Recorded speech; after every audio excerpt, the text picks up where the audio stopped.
सिख संगतां वसदियां हन देशां विदेशां दे विच सारियां सिख संगतां नूं असीं निमरता सहित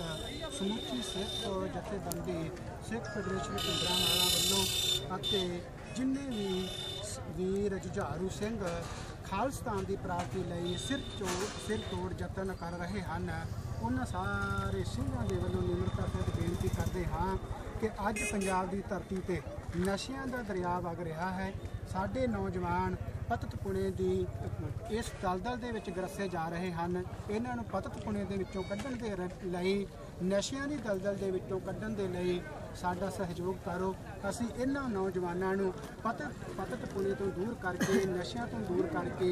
गुरु के लड़ ला के खंडे बाटे का अमृत तैयार करके खालसा राज की प्राप्ति लई अगे संघर्ष में तोड़ सकीए। साडी इतनी ही बेनती है कि सारियां सिख संगतां एकजुट हो करके